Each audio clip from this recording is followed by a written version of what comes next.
एक दफ़ा ज़रा हम रिवाइज कर लेते हैं कि कौन कौन सा सब्सटेंस ट्यूब्यूल में कहाँ कहाँ रीअब्जॉर्ब हो रहा है। पोटेशियम, पोटेशियम वाहिद है जिसकी हमने सिक्रीशन वगैरह भी डिस्कस की है, ठीक है। बाकी सबकी मोरलेस रीअब्जॉर्प्शन ही हो रही है। तो पोटेशियम को देखिएगा, जितना फिल्टर आउट होता है 65% प्रॉक्सिमल ट्यूब्यूल में रीअब्जॉर्ब हो गया, 27% असेंडिंग लिम्ब में रीअब्जॉर्ब हो गया। बाकी डिसेंडिंग लिम्ब और कलेक्टिव ट्यूब्यूल्स में क्या होगा, वो बॉडी कंडीशन पर डिपेंड करता है। सिक्रीशन भी होती है जहाँ पे रीअब्जॉर्प्शन भी होती है, वो आप गोली मारें, ठीक है। बस प्रॉक्सिमल ट्यूब्यूल में सबसे ज़्यादा रीअब्जॉर्प्शन हुई और असेंडिंग लिम्ब में भी इसकी रीअब्जॉर्प्शन होती है। उसके बाद आते हैं आपके पास कैल्शियम। कैल्शियम का हमने कहा था कि 65% आपके प्रॉक्सिमल ट्यूब्यूल में रीअब्जॉर्प्शन होती है, 25% लूप ऑफ हेनले में रीअब्जॉर्प्शन होती है और 4 to 9% आपकी रीअब्जॉर्प्शन होती है डिस्टल और कलेक्टिव ट्यूब्यूल में। Proximal tubule loop of Henle इसका तकरीबन वैसे ही जैसा पोटेशियम का था। डन। फिर आता है फॉस्फेट। फॉस्फेट का 75 to 80% प्रॉक्सिमल ट्यूब्यूल में रीअब्जॉर्प्शन होती है।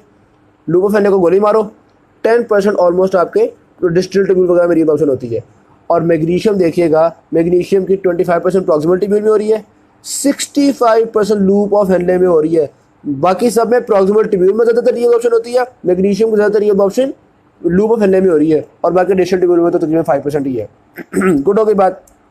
एक और चीज़ देखिएगा कंपैरिजन, सारे लूप ऑफ हेनले में कुछ ना कुछ रीअब्जॉर्प्शन होती है, किसी में 65%, किसी में 25% और किसी में दोबारा 25%। जबकि ये जो है फॉस्फेट, इसकी लूप ऑफ हेनले में खास रीअब्जॉर्प्शन नहीं होती। डन। देखते हैं जी एक्स्ट्रासेलुलर फ्लूइड के वॉल्यूम को रेगुलेट किस तरह किया जाता है। वॉल्यूम में दो चीज़ें हैं, एक आपके पास वाटर और सोडियम वगैरह का इनटेक कितना है और एक आउटपुट कितना है। इनटेक तो इंसान की रूटीन पे, हैबिट पे डिपेंड कर रहा होता है, इसलिए इसका तो रेगुलेशन में खास रोल नहीं है। हाँ, आउटपुट का रोल है, यानी कि एक्स्ट्रासेलुलर फ्लूइड में वॉल्यूम की रेगुलेशन में आउटपुट मेन रोल प्ले कर रही होती है। तो यानी कि इस वॉल्यूम को रेगुलेट करने में मेन किरदार किडनीज का होता है। डन होगी बात। और किडनी पता क्या करती है, वॉल्यूम को रेगुलेट करने के लिए ना आमतौर पे सोडियम क्लोराइड को रेगुलेट कर लेती है, क्योंकि आपको पता है अगर बॉडी में सोडियम ज़्यादा होगा, क्लोराइड ज़्यादा होगा तो वाटर भी आ जाएगा उसके साथ साथ। इसी तरह अगर सोडियम की रीअब्जॉर्प्शन होती है, वाटर की भी रीअब्जॉर्प्शन हो जाती है। सोडियम निकालें, वाटर भी निकल जाता है, ठीक है। तो जब तक आपका ये एडीएच सिस्टम और थर्स्ट मैकेनिज्म काम कर रहा है, तब तक हम सिर्फ सोडियम और क्लोराइड को रेगुलेट कर लेते हैं, पानी खुद ब खुद साथ आ जाता है। आपको पता है अगर बॉडी में सोडियम बढ़ गया, ऑस्मोलरिटी बढ़ गई, थर्स्ट मैकेनिज्म कहेगा यार पानी भी बढ़ना चाहिए। तो मतलब कहने का ये है कि सोडियम क्लोराइड के साथ साथ पानी भी बढ़ जाता है, ये दोनों पैरेलल में चल रहे होते हैं। तो हम रेगुलेट किसको करते हैं, सोडियम को रेगुलेट कर लेते हैं, पानी खुद ब खुद रेगुलेट हो जाता है। अब देखते हैं सोडियम को कैसे रेगुलेट करते हैं। सीधी सी बात है, अगर ज़्यादा सोडियम इंटेक हो रहा है तो हम ज़्यादा सोडियम बॉडी से निकाल भी देते हैं, अगर थोड़ा सोडियम आ रहा है हम थोड़ा सोडियम निकालते हैं। हत्ता कि अगर किडनीज डैमेज भी हो जाए, किडनी बेचारी ख़राब भी हुई है, किडनी का फंक्शन मेन काम नहीं भी हो पा रहे, तो भी हम आहिस्ता आहिस्ता इस बैलेंस को मेंटेन कर लेते हैं। सही होगी बात।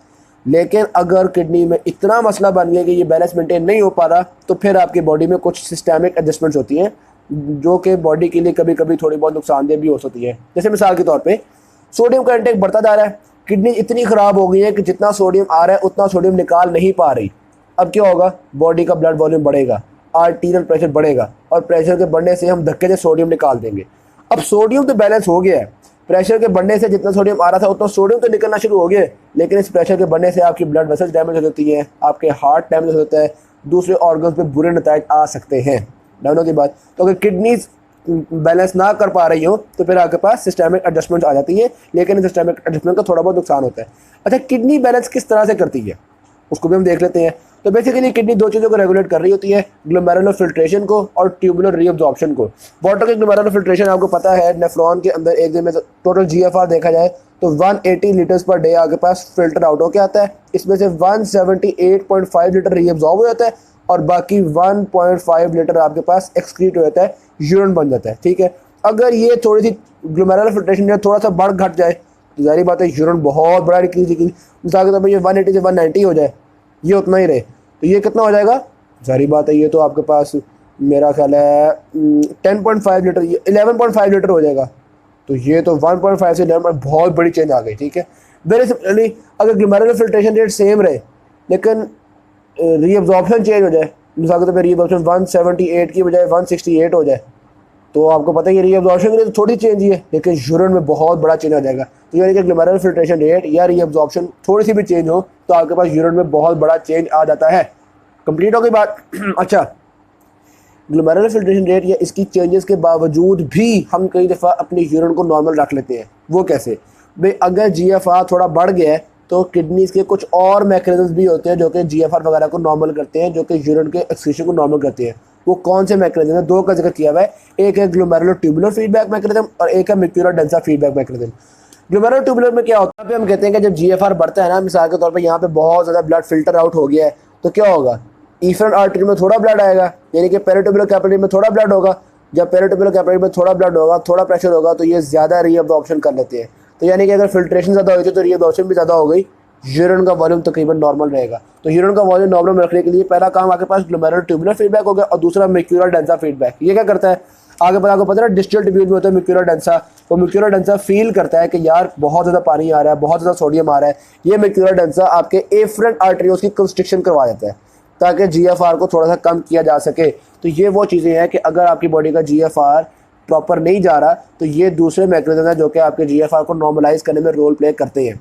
लेकिन इन मैकेनिज्म की पूरी जान मारने के बावजूद भी सिस्टम परफेक्ट नहीं हो पाता।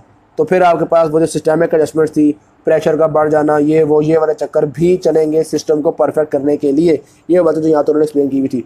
उसके बाद हम देखते हैं कि प्रेशर नाइट्रिक यूरेसिस और प्रेशर डायूरेसिस की क्या सिग्निफिकेंस है। यानी कि जब बॉडी अपने परफेक्ट मैकेनिज्म के मुताबिक वाटर को और सोडियम को बॉडी से नहीं निकाल पा रही होती, तो थोड़ा सा बॉडी के अंदर आर्टीरियल प्रेशर इंक्रीज कर जाता है, ठीक है। और इस प्रेशर के बढ़ने से हम सोडियम को निकालते हैं, जिसको कहते हैं प्रेशर नाइट्रिक यूरेसिस। प्रेशर के बढ़ने से फालतू पानी को निकालते हैं, जिसको कहते हैं प्रेशर डायूरेसिस, ठीक है। इसकी लॉन्ग टर्म और शॉर्ट टर्म में क्या फ़र्क पड़ता है, इसको देखते हैं।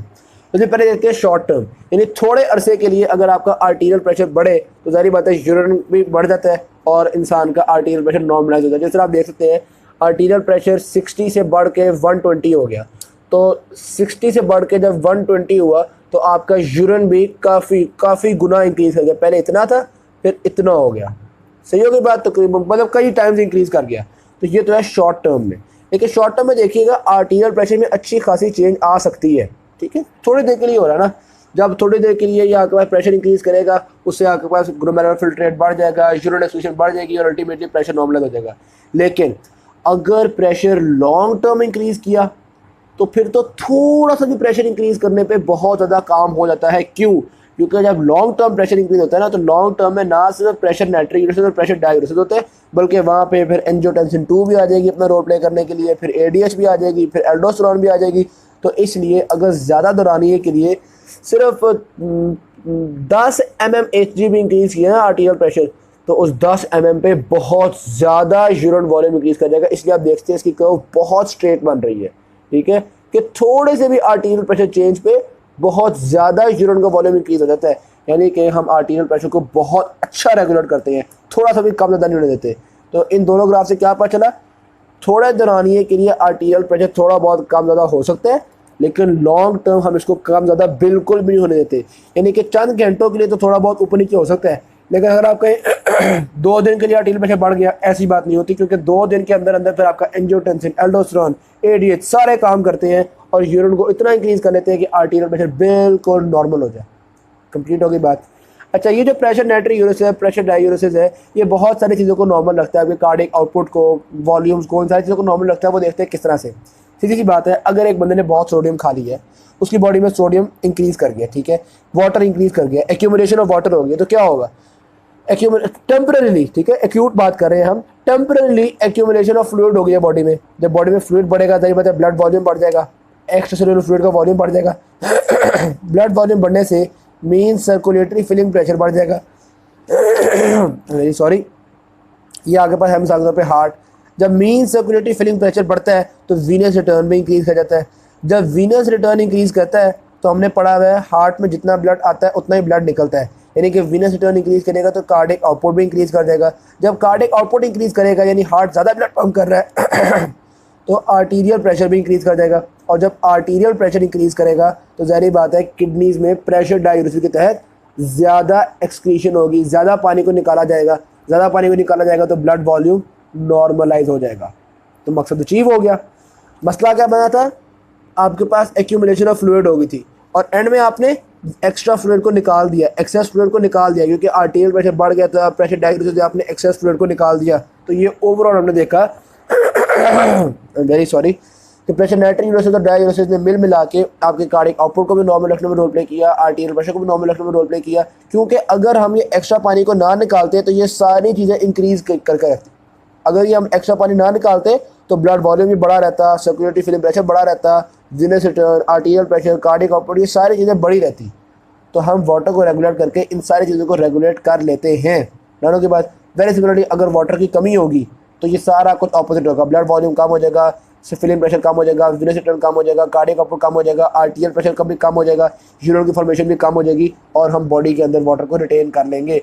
तो आप पानी ज़्यादा पियो या कम पियो, हम इन सारी चीज़ों को रेगुलेट कर लेते हैं। ज़्यादा पियोगे हम ज़्यादा निकाल देंगे, कम पियोगे हम कम निकाल देंगे। हाँ, एक हद तक कम पीना, ये ना हो कि आप पानी बिल्कुल ही ना पियो। बिल्कुल नहीं पियोगे तो फिर क्या होगा, कुछ ना कुछ पानी तुम्हारा इवेपोरेशन में फिशेज में ज़ाया होता ही है ना, तो फिर बॉडी के अंदर पानी की कमी आ जाएगी क्योंकि आप बहुत ही कम पानी पी रहे हो। ठीक है, ये वो शो कर रहे हैं आपको डेली फ्लूइड इनटेक, आप कितना पानी पी रहे हो। आप 1 लीटर पानी पी लो, ठीक है। ब्लड का वॉल्यूम हम नॉर्मल रखते हैं, हम इस सारे मैकेनिज्म के तहत ब्लड का वॉल्यूम ना बढ़ने देते हैं ना घटने देते हैं। आप 2 लीटर पानी पी लो, हम ज़्यादा यूरिन बना देंगे, ब्लड का वॉल्यूम नॉर्मल। 3 लीटर पानी पी लो और ज़्यादा यूरिन बना देंगे, ब्लड का वॉल्यूम नॉर्मल। 4 लीटर पानी पी लो, हम और ज़्यादा यूरिन बना देंगे, ब्लड का वॉल्यूम नॉर्मल।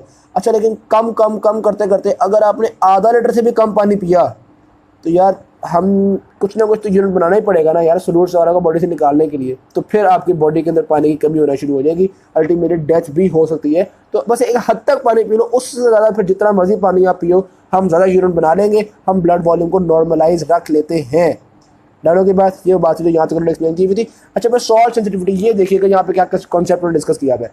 तो कह रहे हैं भाई जितना मर्जी पानी पियो हम गुजारा कर लेंगे, जितना मर्जी सोडियम खाओ हम उसको बॉडी से निकाल के गुजारा कर लेंगे। लेकिन कुछ लोग होते हैं सॉल्ट सेंसिटिव, ऐसे लोगों में बॉडी इतनी इफेक्टिवली सोडियम को निकाल नहीं पाती। आप सोडियम खाओगे तो थोड़ी देर के लिए ब्लड वॉल्यूम थोड़ा सा बढ़ जाएगा, आरटीएल प्रेशर थोड़ा सा बढ़ जाएगा, ठीक है बात। और कई दफ़ा होता है बंदा सॉल्ट सेंसिटिव तो नहीं है, नॉर्मल है, लेकिन वो इतने अरसे से ज़्यादा सोडियम खा रहा है कि आहिस्ता आहिस्ता उसकी बॉडी का ब्लड वॉल्यूम बढ़ ही गया है, उसका आरटीएल प्रेशर बढ़ ही गया है।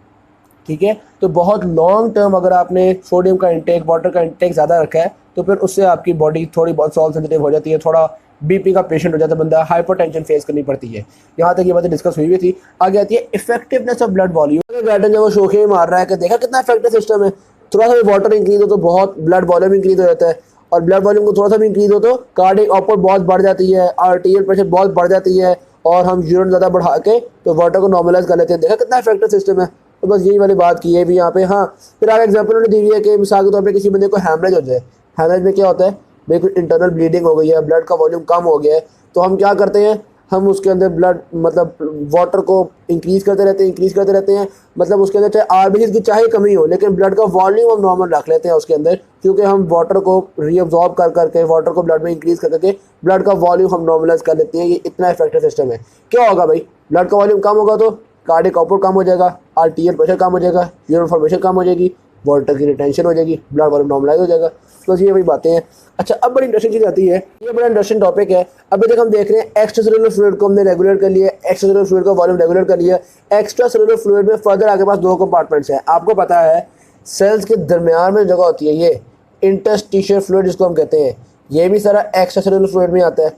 और इसी तरह से ब्लड वेसल्स के दरमियान में जो ब्लड प्लाज्मा वगैरह होता है वो भी ECF ही होता है। तो यानी कि ब्लड प्लाज्मा भी सारा ECF ही है और ये इंटरस्टिशियल स्पेसेस भी सारी ECF ही होता है। ठीक है, तो अब हम देखते हैं कि फ्लूइड किस तरह से अपने आप को ब्लड प्लाज्मा और इंटरस्टिशियल स्पेस में डिवाइड करता है। तो सीधी सी बात है, फ्लूइड जो है ना वो इन दोनों जगहों को बराबर बराबर ही रखता है यूजुअली। मिसाल के तौर पे अगर आपके पास एक्स्ट्रा सेलुलर फ्लूइड का वॉल्यूम बढ़ रहा है तो इसका मतलब ब्लड वॉल्यूम भी बढ़ रहा है और ECF का वॉल्यूम भी बढ़ रहा है। सही हो गई बात। और इस तरह से अगर आपके पास ECF का वॉल्यूम कम हो रहा है तो ब्लड का वॉल्यूम भी कम हो रहा है और इंटरस्टिशियल फ्लूइड का वॉल्यूम भी कम हो रहा है।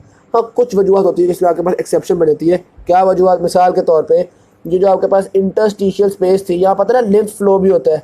ठीक है, लिम्फेटिक सप्लाई होती है जो कि लिम्फ को यहाँ से निकालती रहती है। अगर ये लिम्फ ना निकाले तो फिर इंटरस्टिशियल स्पेस में कुछ ज़्यादा ही प्रेशर बन जाएगा, कुछ ज़्यादा ही फ्लूइड आ जाएगा। नंबर 1 एब्नॉर्मैलिटी। नंबर 2, अगर ये कैपिलरीज की परमेबिलिटी इंक्रीज़ कर जाए तो फिर आपको पता है कैपिलरी में से कुछ ज़्यादा ही फ्लूइड बाहर इंटरस्टिशियल स्पेस में आ जाएगा, तो ब्लड वॉल्यूम तो नहीं बढ़ा लेकिन इंटरस्टिशियल स्पेस का वॉल्यूम बढ़ जाएगा, तो ये दूसरी एब्नॉर्मैलिटी होती है। नंबर 3 एब्नॉर्मैलिटी हो जाती है कि आपकी ब्लड वेसल के अंदर प्रेशर बहुत इंक्रीज़ कर जाए, जो हाइड्रोस्टैटिक प्रेशर होता है वो बहुत इंक्रीज़ कर जाए, तो इंक्रीज़ करने की वजह से बहुत सारा ब्लड बाहर आ जाएगा। इस केस में भी इंटरस्टिशियल स्पेस का वॉल्यूम बढ़ेगा लेकिन ब्लड का वॉल्यूम नहीं बढ़ेगा। नंबर 4 केस ये भी हो सकता है आपके ब्लड के अंदर सोल्यूट्स की कमी हो जाए। जब सोल्यूट्स की कमी होगी तो क्या होगा, वाटर का ऑस्मोसिस होगा बाहर की तरफ, या इनफैक्ट वो जो मतलब ये पूरा सिस्टम है स्टार्लिंग फोर्सेस वगैरह, इम्बैलेंस ऑफ फोर्सेस हो जाएगा ना, जब सोल्यूट की कमी होगी तो ऑस्मोसिस ऑफ वाटर होगा बाहर की तरफ, तो ऑस्मोसिस ऑफ वाटर बाहर होगा, इस केस में भी इंटरस्टिशियल फ्लूइड का वॉल्यूम बढ़ जाएगा, ब्लड का वॉल्यूम नहीं बढ़ेगा। ठीक है, तो हमने ये कहा यूजुअली इन दोनों जगह का वॉल्यूम इकट्ठा इंक्रीज करता है, इकट्ठा डिक्रीज करता है, लेकिन कुछ कंडीशंस हैं जिनमें इंटरस्टिशियल स्पेस का वॉल्यूम को ज़्यादा बढ़ जाता है या कम हो जाता है, ब्लड का वॉल्यूम नॉर्मल रह रहा होता है। ठीक है, बाद वो 4 कंडीशन यहाँ पे हमने डिस्कस कर ली। डन। वैसे जब भी आप ECF का वॉल्यूम बढ़ा रहे होते हो, ब्लड वॉल्यूम भी बढ़ता है और दूसरा वॉल्यूम भी बढ़ता है। ठीक है, अच्छा प्रेशर्स देखिएगा, ये जो एक्स्ट्रा सेलुलर में फ्लूइड है ना, एक्स्ट्रा सेलुलर फ्लूइड में एक होता है आपके पास इंटरस्टिशियल स्पेस, समझ लीजिए सारी इंटरस्टिशियल स्पेस है, और एक होती है आपकी वो स्पेस जो कि ब्लड वेसल्स के अंदर वाली होती है। जो ब्लड वेसल्स के अंदर वाली होती है ना, इसमें प्रेशर काफ़ी ज़्यादा है। आपको पता है ब्लड वेसल्स में प्रेशर मिसाल के तौर पर 25 mmHg होता है, और जो इंटरस्टिशियल स्पेस होती है इसमें ब्लड प्रेशर, इसमें जो प्रेशर होता है वो आपके पास नेगेटिव में होता है, क्योंकि यहाँ पे आपको पता है लिम्फेटिक वेसल्स होती है जो कि लिम्फ को इसमें से निकाल रही होती है, तो प्रेशर नेगेटिव होता है। मिसाल के तौर पर मैं कहता हूँ यहाँ पे आपके पास प्रेशर है -5 mmHg। ठीक है, बाद अब जब आपके पास ओवरऑल एक्स्ट्रा सेलुलर फ्लूइड में वाटर इंक्रीज करना शुरू होगा तो क्या होगा, ब्लड वेसल्स में भी वॉल्यूम बढ़ जाएगा, इंटरस्टिशियल स्पेस का भी वॉल्यूम बढ़ जाएगा, यानी कि इसका प्रेशर भी इंक्रीज करेगा, इसका प्रेशर भी इंक्रीज करेगा। मिसाल के तौर पे ये 25 से बढ़ता आपके पास चला गया 30 mmHg पे, और ये -5 mmHg से बढ़ता आ गया आपके पास -1 mmHg पे। ठीक है, करते करते मज़ीद इंक्रीज़ हुआ। अब ब्लड वेसल्स कहती हैं यार खुदा को मानो, मैं एक कैपेसिटी तक अपने अंदर वाटर को इंक्रीज़ कर देती हूँ, मैं मज़ीद वाटर को अपने अंदर इंक्रीज़ नहीं कर सकती। ठीक है, तो अब अगर मज़ीद एक्स्ट्रा सेलुलर फ्लूइड में आपके पास मतलब मज़ीद आपके पास पानी आता गया तो वो पानी फिर ब्लड वेसल्स अपने पास नहीं रखती, वो पानी बाहर निकाल देती हैं। यानी कि एक हद तक तो वॉल्यूम बढ़ेगा तो ब्लड का वॉल्यूम भी बढ़ेगा, इंटरस्टिशियल स्पेस का भी बढ़ेगा, लेकिन एक हद से ज़्यादा जब वॉल्यूम बढ़ने लगेगा तो फिर ब्लड का वॉल्यूम नॉर्मल कांस्टेंट रहेगा, उससे ज़्यादा ब्लड का वॉल्यूम नहीं बढ़ेगा। अलबत्ता इंटरस्टिशियल स्पेस का वॉल्यूम हम बढ़ाते रहते हैं फिर। ठीक है, और इंटरस्टिशियल स्पेस का भी ना वॉल्यूम एक हद के बाद बड़े आराम से बढ़ता है। क्या मतलब, इंटरस्टिशियल स्पेस में पहले प्रेशर कितना था -5, बढ़ते बढ़ते कितना हुआ -1, फिर बढ़ते बढ़ते 0, फिर बढ़ते बढ़ते पॉजिटिव में जाना शुरू हो जाएगा। जब इसका प्रेशर पॉजिटिव में जाना शुरू होगा ना तो फिर इसकी कंप्लायंस बहुत कम हो जाती है, यानी कि ये बड़े मज़े से अपने अंदर फ्लूइड को बुलाना शुरू कर देता है। कंप्लायंस का मतलब होता है, मिसाल के तौर पे देखो एक टायर की ट्यूब है ना, उसकी कंप्लायंस ज़्यादा है, उसमें आपने अगर 2 लीटर हवा भरनी है आपको बहुत जान लगानी पड़ेगी, और अगर एक बैलून है कंप्लायंस बहुत थोड़ी है, इसमें हवा भरना बहुत आसान है। ठीक है, तो वो यही बात कर रहे हैं कि जो इंटरस्टिशियल स्पेस है इसके अंदर शुरू में तो फ्लूइड भरते जा रहे हैं। शुरू में फ्लूइड इसमें भी जा रहा है, ब्लड वेसल में भी भर रहा है, इसमें भी भर रहा है, ब्लड वेसल में भी भर रहा है, लेकिन जब इसका प्रेशर पॉजिटिव हो जाए ना तो फिर उसकी कंप्लायंस बहुत थोड़ी हो जाती है, ये बैलून की तरह होती है, यानी कि इसमें हवा भरना बहुत आसान हो गया है, इनफैक्ट इसमें पानी भरना बहुत आसान हो गया। तो अब जो भी एक्स्ट्रा पानी आएगा वो ब्लड का वॉल्यूम नहीं बढ़ाएगा बल्कि इंटरस्टिशियल स्पेस का वॉल्यूम बढ़ाएगा। मैं ग्राफिकली अगर आपको एक्सप्लेन करूँ तो ये देखिएगा, ये आपके पास नॉर्मल वैल्यू, इस तरफ चल रहा है ब्लड वॉल्यूम, इस तरफ चल रहा है ECF का वॉल्यूम। ठीक है, एक्स्ट्रा सेलुलर फ्लूइड का वॉल्यूम, एक्स्ट्रा सेलुलर फ्लूइड का वॉल्यूम बढ़ा तो ब्लड का वॉल्यूम भी बढ़ गया, जाहिर बात है इंटरस्टिशियल फ्लूइड का वॉल्यूम भी बढ़ रहा होगा। मजीद एक्स्ट्रा सेलुलर फ्लूइड का वॉल्यूम बढ़ता चला जा रहा है, ब्लड का वॉल्यूम भी बढ़ता चला जा रहा है, लेकिन एक हद के बाद ECF का वॉल्यूम तो बढ़ रहा है, ब्लड का वॉल्यूम नहीं बढ़ रहा। तो फिर ये जो ECF का वॉल्यूम बढ़ रहा है, ये पानी कहाँ जा रहा है, सारा का सारा इंटरस्टिशियल स्पेस में जाता चला जा रहा है। आपकी इंटरस्टिशियल स्पेस में बहुत पानी तो चला जा रहा है, लेकिन ब्लड का वॉल्यूम मजीद नहीं बढ़ सकता। इस स्टेट को हम एडिमा कहते हैं, स्वेलिंग वगैरह। ठीक है, अब अगर मैं यहाँ पे उंगली सूझ गई, मतलब ये नहीं यहाँ पे ब्लड बहुत जमा हो गया है, ब्लड ज़्यादा होगा, लेकिन असल में ये स्वेलिंग आपके पास इंटरस्टिशियल फ्लूइड के ज़्यादा होने की वजह से होती है। तो आप कह सकते हैं इंटरस्टिशियल फ्लूइड जो है वो ओवरफ्लो रिजर्वॉयर है, पानी ज़्यादा आ रहा है, शुरू में ब्लड में भी ज़्यादा आएगा, इंटरस्टिशियल फ्लूइड में भी ज़्यादा आएगा। लेकिन अगर पानी बहुत ही ज़्यादा आ गया है, बहुत ही ओवरफ्लो कर रहा है, तो फिर हम ब्लड के वॉल्यूम को नॉर्मल रखते हैं। इंटरस्टिशियल फ्लूइड कहता है चलो यार वो एक्स्ट्रा पानी मेरे पास भेज दो, चलो यार खैर है, ब्लड भैया आप अपने वॉल्यूम को नॉर्मल रखो। अगर आपने वॉल्यूम को नॉर्मल ना रखा तो बेचारा हार्ट क्या करेगा, तो बेचारे ऑर्गन्स क्या करेंगे, इसलिए आप अपने वॉल्यूम को नॉर्मल रखो। चलो मैं कुर्बान दे देता हूँ, जो एक्स्ट्रा ब्लड आ रहा है वो मुझे भेज दो, फिर मतलब जो एक्स्ट्रा वाटर आ रहा है वो मुझे भेज दो, फिर यही हो सकता है ना। Thank you very much, video अच्छी लगी शेयर कीजिएगा, चैनल को सब्सक्राइब कीजिएगा। अल्लाह हाफ़िज़।